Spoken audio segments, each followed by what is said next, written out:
Please welcome Biff Henrich.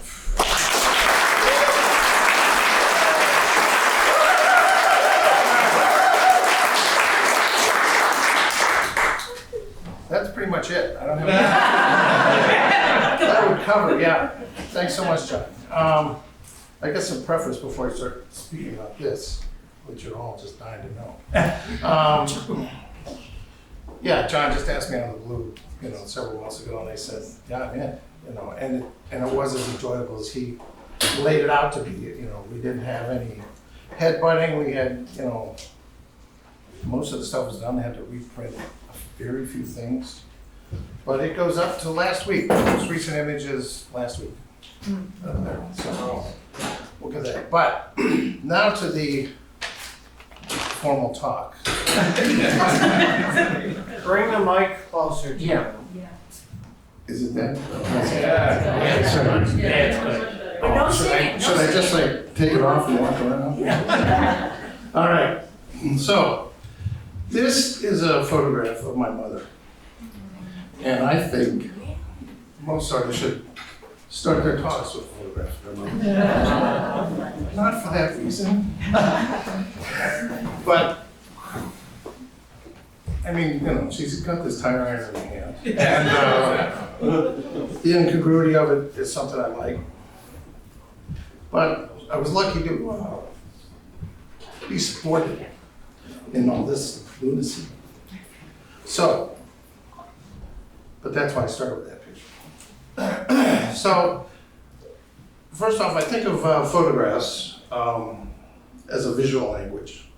This is like, deep throat stuff. I hope they'll get through it quickly.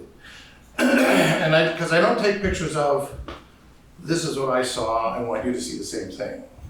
I take pictures of, well, this is something I made, because most of the time I've got my hand in there, and it's not documentary photography at all in that regard. And so I create an experience.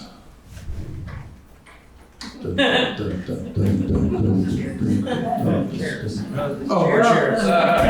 Overflow crowd. Yeah. So I create an experience that only exists in the photograph. And that's one of the things that I strive to do, and in some ways kind of always strive to do that. I'm going to actually give some background as to how I got to that. It's things that I don't normally talk about out loud, but I'm going to do that. So, but I think photography has its own particular language, the same way painting does, the same way sculpture does, video does. They've all got their own things. They have intersections with them. And photography is interesting because everybody thinks they're a photographer, right? Now everybody's got a camera. It used to be, in the analog world, at least you had half the battle was like getting the right exposure that most people couldn't figure out. So once that went away, all bets were off in that regard. So, all right. This is also a picture of my mom and my and they're up on Mount Rainier. And this picture was taken in 1946. I was not there, I was not alive, just for the record. But this was really interesting because about 10 years later, this is my sister. And she told me, when I was pretty young, but she said, oh yeah, I wanted to have my photograph taken on Mount Rainier in the state of Washington wearing shorts because of the previous photo where my mother was wearing shorts. So it's not that sentimental. It's what it said to me, or what I unconsciously learned as a kid, that there could be a cause and effect from looking at a photograph. She took a specific action 10 years later in response to a photograph that my mother had taken. This is like the second one at the same thing, and I only brought this up. See that head?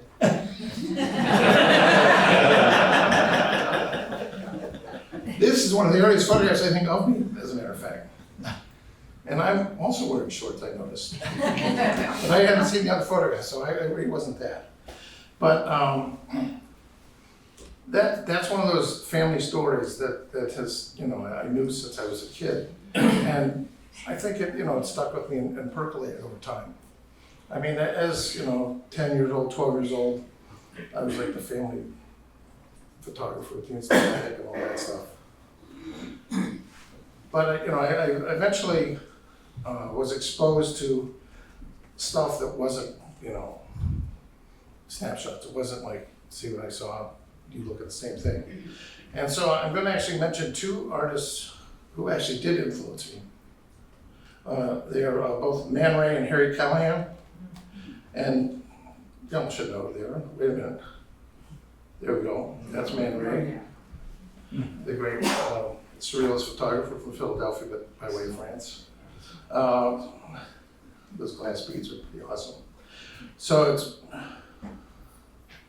maybe I've got the arrows wrong. Anyway, there we go. These are the photograms he did. When I saw this stuff, it resonated in the sense that you can manufacture what's in front of the camera. You can manufacture the experience that way, or in the darkroom, but using the technology. And so the technology was what helped us. But even in this case, where nothing is, manufactured sense, it's just the way he set it up and posed it, creates the experience. So that's one guy. And then Harry Callahan, who's a photographer from Chicago, was a long time head of the photo department at Rhode Island School of Design, the only school that ever rejected me for admission. These are from period Chicago. They screwed up. But what I got from these photographs was the sense of space, and the sense of negative space in particular. This is a picture of his wife and child. It's Eleanor, but I don't know the child's name. And so just the way he just did stuff. And then this kind of stuff, this multiple exposure stuff, which I'll get to in a minute in more depth. But all things that were, this is like, a camera experience. But he was able, in the previous one, he was able to use space in that same way. To really focus your attention on stuff. And this, different way. It's not black, but same kind of thing. So those are two guys who had a particular influence on me. And I think you'll see that as you go through the exhibition. Okay. So then I took this picture. And I believe this is in Mammoth Cave, which is in Kentucky or Tennessee, I can't recall. I was on a road trip, took it with a little camera, and added these lines, the 4 target lines. And this is one of the earliest examples of me putting my hand on the picture. With the idea that these focus lines, and I found a bunch of these pictures. I didn't show them to John, sorry, John. But that, it acted like a target to focus in on stuff like that. Love that. I guess that's to give people hope, just in case they did fall in. Okay. So then now we get down to it. So it's like, 75, 76, 77. And when you develop film, your own black and white film, and the world wasn't black and white then, for artists and photographers, it was pretty much black and white. Because there wasn't the technology easily available to do color at home. There was color photography, of course, but it wasn't accessible in that sense. So this is like more technical junk, but when you process black and white film, every once in a while you have it on these spools, and if they touch each other, you get these big white blobs where it doesn't process, that kind of thing. And they're usually at the beginning or the end of the roll. And I was thinking, those are kind of nice. And then I decided, well, I'm just going to skip this reel altogether, and I just jam the film in and process it that way. So that I would get this stuff where you would see the chemical process as well as the camera process all in the same picture. And so there's a bunch of those upstairs to look at. I'm only showing you one.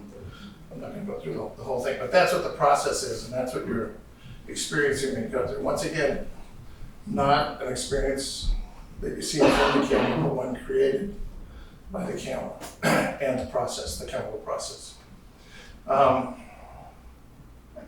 Yeah, I mean, I was shooting random pictures. I wasn't even looking half the time just to collect data and then process it. And then I would edit after the fact and say, yep, this one works, that one works.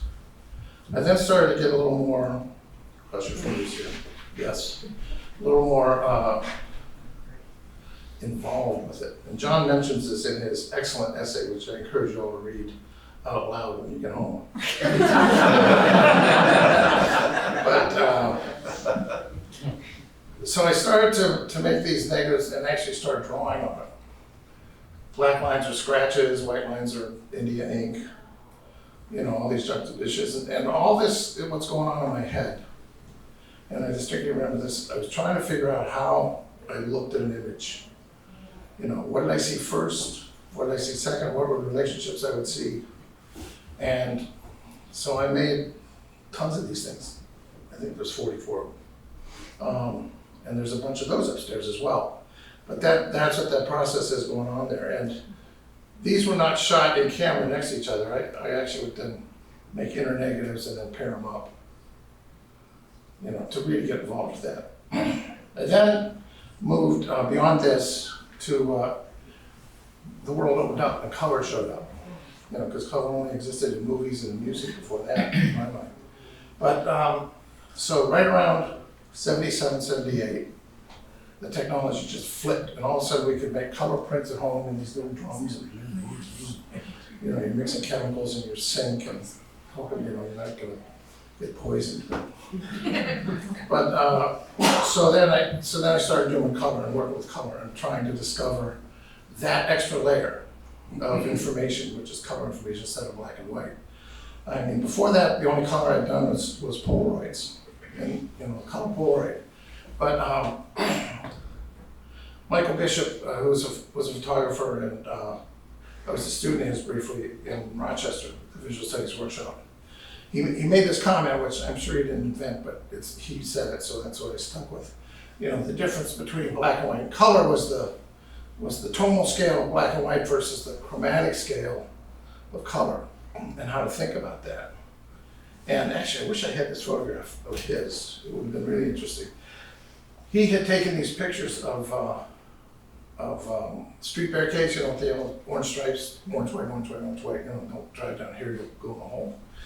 And when he shot them in black and white, the orange of the stripes, which is, you know, that emergency orange, you know, that color, was exactly the same tone as the pavement behind it, so that it disappeared. So it was just a series of white dashes.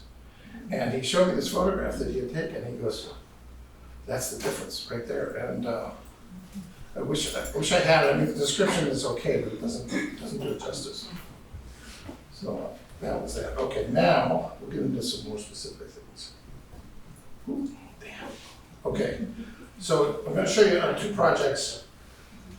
This project, and there might even be some of these people in the room, I'm not sure. I know there is some people in the room now. Only one of them looks like he looked then. I'll tell you who. But this was up at Art Park, and if this was done in '83, and if you remember, the art outlet at Art Park, which has been torn down since, you know, they had our projects and stuff going on. So I did this version of Last Supper that I put up there. I also did another project, or another frieze like this, the same year. This is one, and then I did another one at the upper end of the Ardell. But this one, I had taken these photographs in my studio, and you know, it was all planned and deliberate, and I had to find guys who had beards. That was the big deal. But I did another one with like patrons from Art Park, and that aspect of it failed miserably. It's a horrible project. But this one was awesome. So it evened out. I got like a C+. And the other one was I hated it so much that at the end of the summer when you're supposed to take all that stuff down, I said, let's leave it up for the winter and let's see how it survives. And you know, it faded out, as I'm saying, by the end of the winter. Excuse me.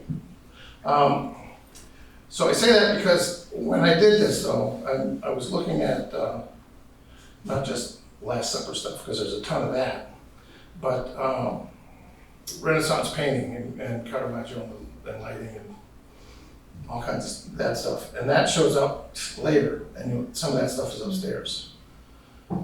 Ooh, damn. Okay, now this is another project. I did these things and put them in bus shelters, and they were all related to like health and beauty products and that kind of stuff, and advertising things. And so I got this grant to do it and put them up in bus shelters. What we're looking at here is actually we rented a school bus and did a tour of the city to go visit these 10 or 12 pieces. Some of these are upstairs, but I just want to show you that originally they were published as a public art project.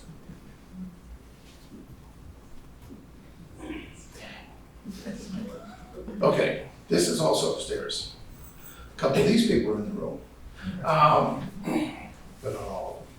So I started to do these murals. This one's 15 feet wide. The other one that's upstairs, which is the county fair, was the first one I did. And that was actually done for a Matrix Room exhibition at 700 Main for Hallwalls. So it was the first place that I'd shown those, and this one's 15 feet wide, the other one's smaller. And it's smaller because it was designed to fit in the room, edge to edge. And it was a small room, and it's something John alluded to earlier. When you go in the room, the picture covered your whole peripheral vision, so I wanted that experience to consume the viewer in that sense. And right around that time, I started to figure out about scale for myself. And that is, I like things to be printed pretty close to life size. So this picture and this picture are really kind of the same scale. This is a 30 by 40 image. And that's 15 feet. But except these people in the front row, they're a little bit bigger than life. Middle row is probably about right. That thing's pretty about the size it is. Once again, we go back to the black space to really focus you down. So scale became important for me, as well as sort of sociological aspects of like consumption. And John talks about it better than yesterday, and I can talk about it, to be honest with you. But there's another thing about this too, and I mentioned some of these people are here, and that's a nice anecdotal thing. But I want to be clear that anytime I shoot pictures like this, or the other ones that are upstairs that have people in them, it's immaterial who they are. They're not about that person. They're not portraits in that sense. That these people, I look at them as art supplies. And they can be substituted out, And, so they're not about portraits of personality. They're figures, and they're figures from a certain time, certain place, and a certain situation. So yeah, we took most of those people in there. Okay, there's this, so that one, that. Yeah, here's another one. This one would be upstairs, but this follows into these specific portraits I did, not like the Last Supper thing, which was, the full range. These are individual things. You can see them, hopefully. All right, so somewhere maybe 10 or 12 or some years ago, up until this time, I had been, everything I'd done, and some of the other stuff that's up there sort of in between, it had all been manufactured for the camera, manufactured for viewing, and not real life. But I got to a point where in my head, I'm thinking, there's pictures I can take of the real world that the act of photography can still manufacture a new experience. It's not a record, it's a new experience. And so I started to do so I started to do these kind of pictures. People refer to those landscapes, understand. And there's 4 of them upstairs. This is a different one. I thought I'd give you a bonus picture. And but they're all shot in the moonlight with long exposures, so that long exposure in the moonlight, which is a restricted light spectrum compared to daylight. There's time involved, there's all stuff, creates an image that's not out front. you know, a lot of times I'd be looking at these things and it was pretty dark. And by the time I get the picture, it was, you know, I could see more stuff. So I started on that series, which I still do occasionally, I think. Talking to the mic that some of us are pretty deaf. Oh. I've been talking about you the whole time too. All right, so, anyhow, that's days. These are the moonlight photographs, that's what I call them. And like I say, the combination of time and restricted light spectrum creates a new experience. And then there's these pictures, which there's several upstairs also. These were discovered by accident with this digital camera I used, the digital background. The short story is, it accidentally would short out somehow. I don't know exactly how it did it or what happened. And so when I would take a picture, I'd get stuff like this, which of course I'm thinking, well, that's pretty good, I can use that. And it took me a while to actually figure out though, how to do it intentionally. Now, I don't know what I'm gonna get, but I know how to get it to in a sense, fail the traditional method. So, once again, the process is creating a new experience for us to look at. And you know, whatever meaning is in these pictures, I mean, there's some common photo language we all have. And we're gonna, you know, bring that in, but everybody's gonna bring in individual stuff and they go, oh, this makes me think of this reminds me of that. I see this, I don't see that, you know. Hold on, this picture was shot a week ago, Friday. So this is the most recent one. So we want to be up to date as possible. So, I mean, I like to think of I moved with those moonlight pictures and with these pictures, in a sense, to the invisible hand, so that it's no longer, oh look, there's a guy scratching on film, and it's taken all this time to, well, he was scratching on film, now he's just building stuff for the camera. Now he's just like taking these pictures. And there's no other way to describe it that I can think of, except that it's a liberating feeling for me to not have to labor over it. I've never taken tons and tons and tons of pictures, partly because, you know, sometimes that's my work and you can't do it all the time, but I come up with ideas and then figure out how to collect the stuff and then make them. Like if you go back to these pictures, and there's several upstairs, but I think there's like 20-ish, if that. Well, they were all photographed the same day. It's just that I worked for like, you know, weeks and weeks of collecting the materials and collecting things. So that, you know, once I got to the time to shoot the pictures, the work was done. I just had to do it, you know, at that point. You know, and just do the, you know, trust the technology to do its thing, which it did. You know, I tend to work towards something and I just keep throwing out stuff until I get the picture I want, and then that's it. And once I decide that, I don't think about it anymore, on to the next thing. So that's kind of my process, and kind of, it's a very thin thread of history there, but that's it. So I'm happy to have questions, because I don't think there's any more pictures. Yeah, that's it. If you want to see that picture of me again as a little kid. Yeah, there. I had the same shape. I'll leave that sit there. That's July 1956.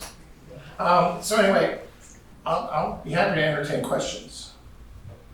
None good.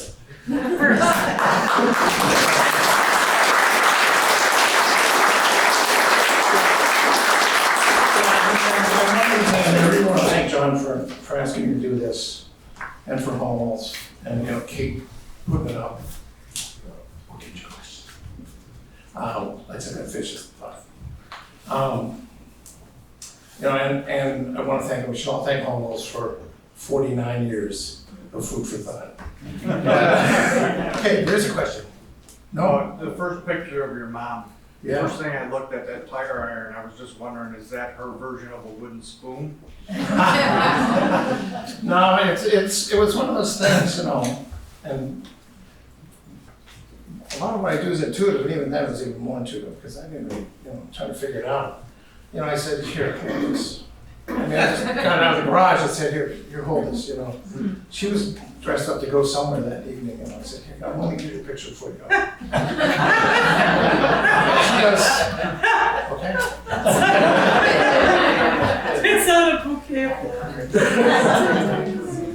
So, yeah. I mean, and my family and my friends all went along with it over the years. I don't know why necessarily, but we had fun. I think, we always made the moment fun. So it was, that baseball picture, everybody got free baseball tickets that day. Which the Bisons gave them to us. So I didn't pay for them either. Good? There's one question. Oh, sorry. Oh, I can't see those hands, it's dark. So how long did it take to do the photo, the moon photo? Like how many seconds was that exposure? They're generally about a minute. A minute. Yeah, and that's interesting, you talk about technology and versus, you can take a picture with any camera, people will tell you that. Which I've taken pictures with my phone and had them published, and I've taken photographs, other things. But I literally worked for about 2 years to find the right combination of camera and software to make those pictures look the way I thought they should look. And I buy a new camera, just for that. Glad I did, but it took me a while because I wasn't getting what I wanted otherwise. Okay, so why food? Is it like the shared human experience or something about being American because of the choices you make? Well, it can be both of those things. I have a very wicked bad relationship with food, which means I don't like most of it. And let's put it this way. So 5 years ago, we moved into a new house, and my sister, as a housewarming gift, set divided plates. That sort of sums it up. And for instance, upstairs, all those Oreos that are up there, I brought those because I wanted to have the proper food here. And there's milk as well, by the way.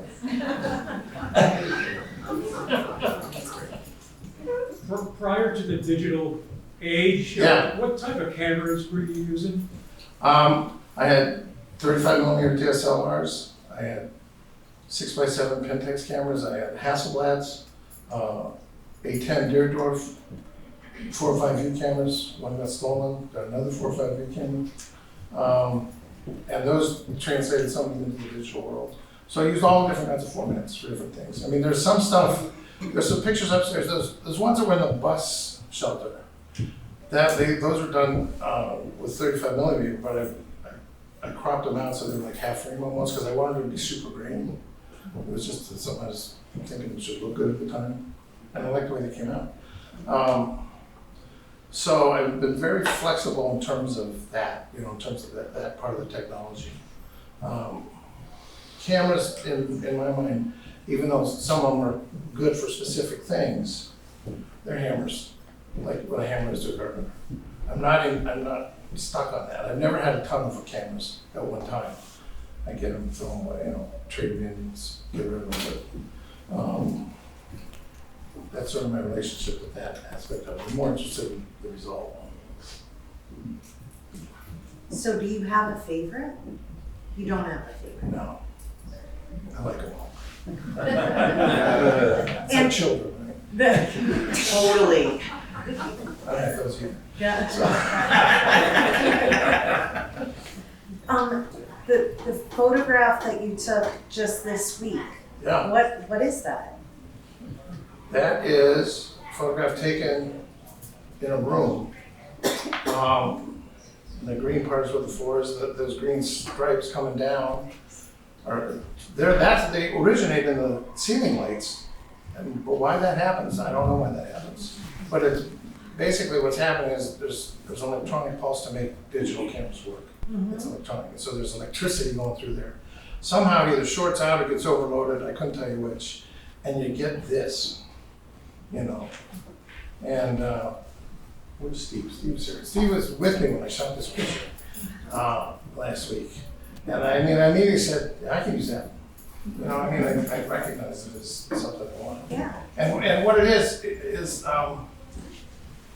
specifically, but it's immaterial. I mean, I'll tell you what it is, but it doesn't But matter. it's like that's one photograph. Yeah, It's not two that you, no, I did nothing to it. I basically printed it. You know, that's the way it came in, you know. But it's over at Niagara Ferry, there's a brand new film studio that they built.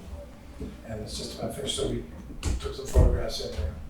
And this is one of the studios. So if you look closely, you'll just see it like a chair and two little lights and stuff. right. It's this massive room. So that's a great floor and a mostly black wall, I think, you know. But that's how it came out. Yeah. Steve? So you're so decisive. I mean, there is no black and white. Like you were just so defined. Early on there was. Well, you're just so exacting in decisions that you make. Even this photo, is it an accident? No, I'm going to use this, right? So I guess my question is like, have you always just been so decisive, or is this something that's continued to grow? Where does that come from? Yeah, I'm known to have Scooter here. What's the term he uses? Brian Gordon has this term for me.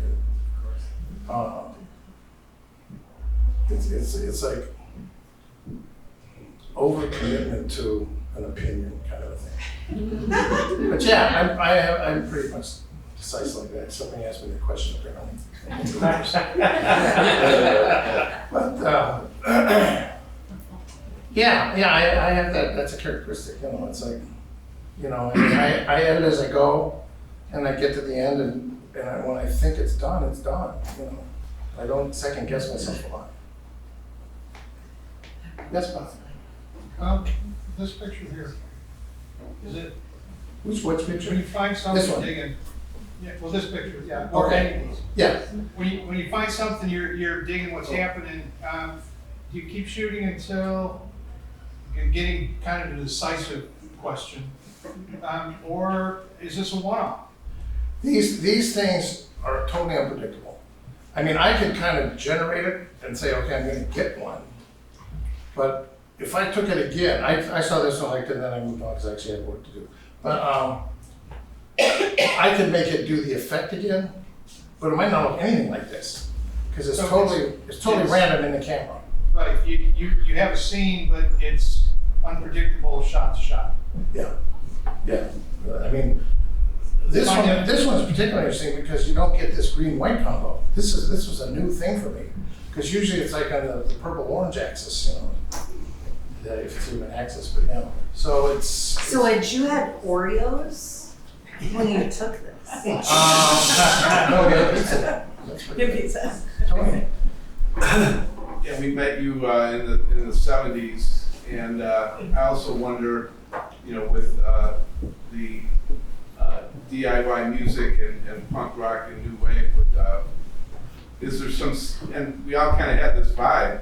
Yeah. You curated me and my friends in our first show at Hallwalls in the 1979, 80. So summer But is show. there, like, 79, this is thing- it? Yeah, 79 maybe?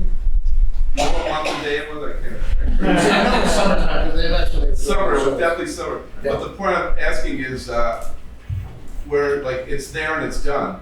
We all kind of had that feeling. Did it come around from that time, or did you always have it? Or Well, I think I was born with it, yeah. You know, stubborn. They said, like, I don't know, something my family referred to me as stubborn in that regard.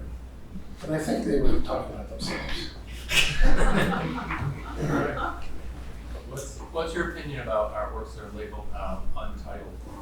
That's too much words, as you know. That's a leading question. This is visual art. You want a title, read a book. None of these photographs have titles. I mean, I know we use untitled as a convention to say that there's no title, but John did this genius thing upstairs of just putting dates as a reference. yeah. And I loved it. He said, I'm doing this, and I said I didn't object.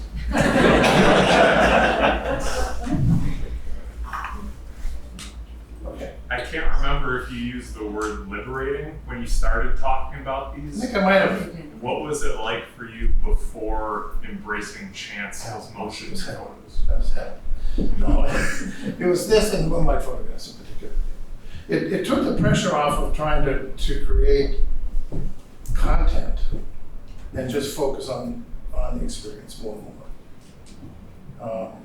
So it was, not that it was like horrible ahead before that, you know, but it was just an extra step of something where, you know, I mean, even though I may be decisive on stuff, I don't, you know, I'm not worried about doing stuff, so. I had to ask it, unfortunately, sorry. Yeah. Did you typecast people into the roles that they were playing? Or Oh, rarely. Yeah, rarely. I mean, you know, sometimes you say, oh, you'd be good for this, or you'd be bad for this, right? Pick a particular, you know, food to go with them or something. But it was generally like, oh, I got this stuff and I need to find somebody to be in the picture who's available. You know, so, you know, some people were kind enough to, you know, cooperative to do it over and over and over again, so they show up 3 or 4 places, and some people, those tall, skinny pictures, this is interesting, this series, which is 20-ish of those as well. I only know like 3 of those people. The rest of I did this in residency in Syracuse. I don't know who any of those people are. Didn't care, you know, we were just like, I put a little sign up, and people would show up, and I'd come up with the picture I'm gonna take, so. Yeah, the only thing when I did the last episode is, like I said, I had to look for guys who had beards. That's what I was looking for. And, you know, in '83, you know, beards weren't as in vogue as they maybe now.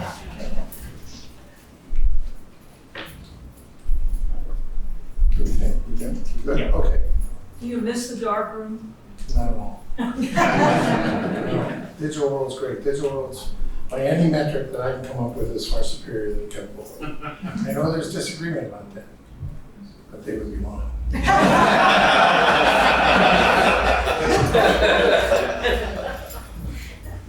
Okay? Thanks so much for coming.